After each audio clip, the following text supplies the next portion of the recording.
केवड़ा तीज व्रत की कथा हिंदू धर्म में विशेष रूप से आस्था रखने वाले लोगों के बीच लोकप्रिय है। इस कथा का संबंध भगवान शिव और माता पार्वती से है और इस व्रत को रखने वाली महिलाएं अपने पति की दीर्घायु और परिवार की सुख समृद्धि की कामना करती हैं। केवड़ा तीज व्रत विशेष रूप से उत्तर भारत में मनाया जाता है और इसे भाद्रपद महीने की शुक्ल पक्ष की तृतीया को किया जाता है। केवड़ा तीज का महत्व। केवड़ा तीज का व्रत सौभाग्यवती महिलाओं द्वारा मनाया जाता है। यह व्रत विशेष रूप से महिलाओं के लिए शुभ और कल्याणकारी माना जाता है। इस दिन महिलाएं भगवान शिव और माता पार्वती की पूजा करती हैं और अपने पति की लंबी उम्र और समृद्धि की कामना करती हैं। इस व्रत में केवड़ा फूल का विशेष महत्व होता है। केवड़ा का फूल भगवान शिव को अत्यधिक प्रिय होता है, इसलिए इस दिन महिलाएं केवड़ा के फूलों से भगवान शिव और माता पार्वती की पूजा करती हैं। केवड़ा तीज का व्रत विशेष रूप से विवाहित महिलाओं के लिए महत्वपूर्ण है, जो अपने पति के सुख और सौभाग्य की कामना करती हैं। केवड़ा तीज व्रत की कथा। पुराणों के अनुसार एक समय की बात है जब माता पार्वती भगवान शिव को पति के रूप में प्राप्त करने के लिए कठोर पकड़ रही थी। उन्होंने भगवान शिव को प्रसन्न करने के लिए कठोर तप किया और अनेकों कष्ट सहे। उनके तप से प्रसन्न होकर भगवान शिव ने उन्हें दर्शन दिए और कहा कि वह उनके तप से अत्यंत प्रसन्न हैं और उन्हें वरदान मांगने के लिए कहा। माता पार्वती ने भगवान शिव से प्रार्थना की कि वह उन्हें पति रूप में प्राप्त करना चाहती हैं।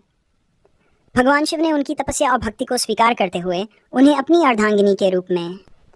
इस व्रत की कथा में एक अन्य महत्वपूर्ण प्रसंग आता है, जिसमें एक ब्राह्मण परिवार का उल्लेख होता है। एक गांव में एक निर्धन ब्राह्मण अपनी पत्नी और बच्चों के साथ रहता था। उसकी पत्नी बहुत ही धार्मिक और शिव भक्त थी। एक दिन उसकी पत्नी ने अपने पति से कहा कि वह केवड़ा तीज का व्रत करना चाहती है। पति ने आर्थिक तंगी के कारण उसे व्रत करने से मना किया, लेकिन पत्नी ने दृढ़ निश्चय कर लिया कि वह यह व्रत अवश्य करेगी। व्रत के दिन उसने उपवास रखा और शाम को केवड़ा के फूलों से भगवान शिव और माता पार्वती की पूजा की। पूजा के बाद उसने भगवान से प्रार्थना की कि उसके पति की लंबी और परिवार की सुख समृद्धि बनी रहे। उसी रात भगवान शिव उसके सपने में आए और उसे आशीर्वाद दिया कि उसका व्रत सफल हो गया है और उसके परिवार पर कोई संकट नहीं आएगा।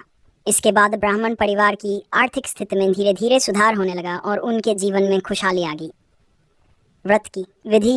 केवड़ा तीज का व्रत रखने वाली महिलाएं सुबह स्नान कर स्वच्छ वस्त्र धारण करती हैं। पूजा स्थल को साफ करके वहां केवड़ा के फूलों से सजावट की जाती है। भगवान शिव और माता पार्वती की मूर्ति या तस्वीर स्थापित कर पूजा की जाती है। पूजा में विशेष रूप से केवड़ा के फूल, बेलपत्र, धूप, दीप, फल फूल आदि का उपयोग किया जाता है। पूजा के बाद महिलाएं शिव पार्वती की आरती करती हैं और व्रत की कथा सुनती हैं। पूजा के अंत में केवड़ा का इत्र और फूल भगवान शिव को अर्पित किया जाता है। इसके बाद व्रतधारी महिलाएं अपने पति के पैर छूकर उनका आशीर्वाद लेती हैं। मान्यता है कि इस व्रत को करने से पति की दीर्घायु और घर में सुख समृद्धि का वास होता है। केवड़ा तीज से जुड़ी मान्यताएं। यह व्रत धार्मिक दृष्टि से अत्यंत महत्वपूर्ण माना जाता है। ऐसा माना जाता है कि इस व्रत को रखने से महिलाओं को अखंड सौभाग्य की प्राप्ति होती है। साथ ही इस व्रत के प्रभाव से परिवार में सुख, शांति और समृद्धि का वास होता है। इस व्रत को करने से भगवान शिव और माता पार्वती का आशीर्वाद मिलता है, जिससे जीवन में आने वाले सभी कष्टों का निवारण होता है। निष्कर्ष। केवड़ा तीज का व्रत भारतीय संस्कृति और धार्मिक परंपराओं में विशेष स्थान रखता है। यह व्रत न केवल धार्मिक दृष्टि से महत्वपूर्ण है, बल्कि पारिवारिक जीवन की समृद्धि और सुख शांति के लिए भी अत्यधिक फलदायी माना जाता है।